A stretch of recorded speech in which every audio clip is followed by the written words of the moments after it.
Bud Freeman, just recently, you and Jimmy McPartland got together to remember the Austin High gang Yes. at the Chicago Historical Society, I believe. Right. That was last, let's see, it was on a Sunday at 2 o'clock. Yes, 2 weeks ago. And it was a marvelous thing. It was completely sold out, and it was a lovely little auditorium that held about 200 people. And Marion came along just to hear, just to be with Jimmy, and I introduced her, and she came up and played a whole set with us. Oh, that must have been a very warm... Oh, it got a standing ovation. It was a great thing. As you know, Jimmy and I were very, very dear friends. I met Jimmy at Austin High School, 100 years ago. And it was through Jimmy that I got into music. Because I was interested in acting, and I loved reading, and I would have done something in the arts, but jazz was a new sound when I was a young man. And in fact, we didn't call it jazz. Nobody did. Well, there was no particular name for it. And it was on the strength of that meeting Dave Tuff, who went to Oak Park High School, and he had a girl at Austin High, and he used to come over. And Dave, as it turns out, became the greatest drummer in the world. You might remember his work with Woody Herman later on, because you're a much younger person than I. Also with Tommy Dorsey. Yes, he was with Tommy for 3 years. And then, of course, when we were going to school, I played quite a lot with Dave and learned quite a lot from him. Incidentally, Dave was the first guy ever to take me to an art institute, that being the Chicago Art Institute. He called me up one day and very excitedly and said, "Bud, the Louvre has sold all of Cézanne to the Chicago Art Institute, and you ought to come and see it." So I remember seeing this first wonderful thing of Cézanne's, the fruit on the, the apples and oranges and bananas or whatever, on that, and the fruit just looked at it as though it was falling off the table.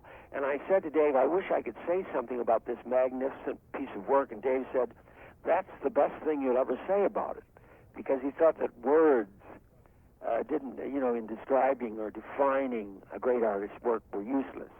And so we were very, very involved with the arts, and had we not become jazz musicians, to get back to saying that jazz was a new sound to us, I doubt very much that we would have become musicians.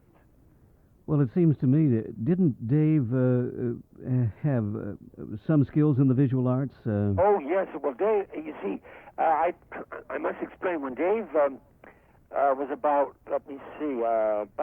22 years old, he went to Paris to play in Place Pigalle, and he met...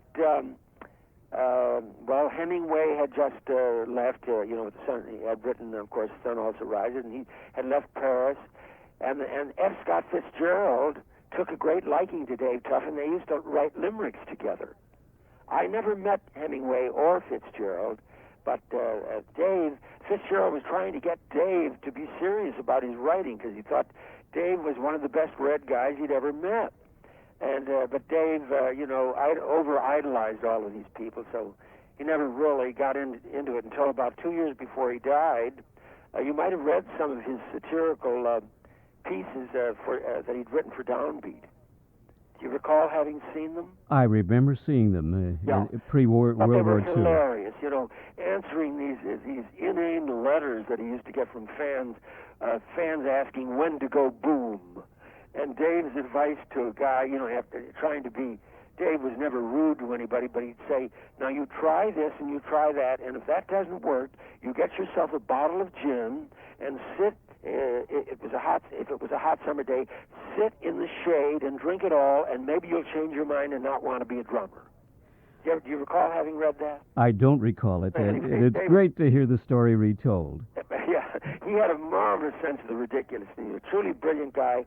And the so-called avant-garde drummers that you hear today were all idolized Dave Tuff. Well, certainly he, along with Pee Wee Russell, were advance guard, yourself. Oh, yes. But it was, I guess, Pee Wee Russell I was thinking of, who became the visual artist, and Dave was the writer. I beg your pardon. I misunderstood you, of course, when you said the visual artist, because I wrote a piece about Pee Wee's painting. You see, Pee Wee fell into some money toward the end of his life, and he was just freelancing, and his fee was very high. So his wife said, look, you have all this time on your hands now. Why don't you do something? So she went out and bought him an easel and some things to paint with, and he took some lessons from Stuart Davis. You know the name, of course, the great Stuart Davis. Yes, the jazz visual artist, the man who did many impressions of yes, jazz. In fact, Rockefeller paid $80,000 for that wonderful piece of Stewart's that you see as you first walk into the Museum of Modern Art in New York City. Do you ever get to New York City? I have lived there, and I haven't been back recently. And you know the painting. Anyway, Stuart was a dear friend of mine, too. We knew a lot of painters. Well, anyway, Pee Wee had taken up painting, and he tried a few things. He was very much influenced by Stuart, but he did not know that anybody cared about his painting. And I got a call from the Australian ambassador. Pee Wee and I had been in Australia on a world tour with an Eddie Condon All-Star Jazz Band. And so we met the ambassador at a party in Sydney. So the ambassador wrote to me and he said, would you bring Pee Wee to Washington, because we understand that he has painted about 50 things, and we'd like to put his show on along with some avant-garde painters from Tasmania, New Zealand, and Australia. And so I called Pee Wee. I said, Pee Wee, do you realize that this will launch you into becoming a world-renowned painter? Now, here's an interesting thing about this. You see, people identified more with the idea of Pee Wee being a painter once they heard that he was painting than with the idea that he was a great jazz clarinet player. And so Pee Wee said, I can't go, Bud. I said, why not? He said, well, I don't have a tuxedo. I said, well, for God's sake, get one. It was a black tie affair, of course. But Pee Wee, as I say, alas, didn't go. He didn't believe that he was a good painter. And I simply said at the end of the piece that he could have fooled the Australian ambassador. Marvelous story, Bud Freeman, and I'm sure you could go on and tell stories all night long. Well, I'm an anecdotalist. Oh. Well, that's it. And a gregarious ham, I guess you found out. Oh, listen, we have talked before one dim night a long time ago. Oh, yes. Well, we must have talked about some kind of art, I'm sure. And shoes and ships and sealing wax. Oh, that's great.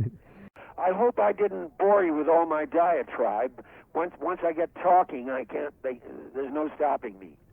Bud, every time I think of you, I just have a melange. It would be pictures like this: the Rainbow Room, a variety of hotels. It could be the Orpheum Theater in St. Paul and the Camel Caravan on tour with Benny Goodman, or it could be New York City and Condon's in Greenwich Village, and Eddie, of course, the man who always said sardonically, we can live on transparent hamburgers. If I just mention a few names, just a short comment or two. Yes. Briefly, Ray Noble. Ray Noble was a wonderful guy. He came over in about 1934. There was a labor law condition that disallowed him to bring in his band, so he brought in Al Boley, you remember the famous singer, and Ray's manager was the drummer Bill Hardy. And they went to Ray went to the Dorsey brothers and said, we want 18 of the finest soloists in New York, and forgive my egomania, Tommy they picked me on tenor, and we had Claude Thornhill on piano, Johnny Mintz, who's become quite a clarinetist now, and George Van Epps, the great guitarist. Will Bradley became a band leader. I don't know what's become of him. It's been so many years since I've seen anyone. Glenn Miller was in the band, was playing second trombone. I do not recall that there were any other players in the band who became famous, but a wonderful musician who's now a composer played first saxophone. That was Toots Mondello. How about the Blue Friars and Husk O'Hare? Blue Friars. Well, that was a little a name we had. We were, I think, we hadn't begun to play really well enough to call ourselves a band, but we just loved that new sound, that kind of music. The first recording of mine was with Condon and Mackenzie's Chicagoans.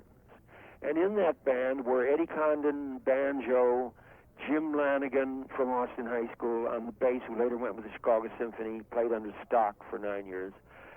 Dave Tuff was in Europe, so Gene Krupa, who was then 17 years old, took his place. Frank Teschmacher, who would have become a giant but was unfortunately killed in an automobile accident. Myself, tenor, and Jimmy McPartland, cornet. And Joe Sullivan, piano. Marvelous memories, Bud. Yeah. I'll talk with you again someday in a long night when we have hours to go. Well, I look forward to seeing you at the concert. Thank you very much, Bud Thank you Freeman. very much. Pleasure talking with you. Bye-bye.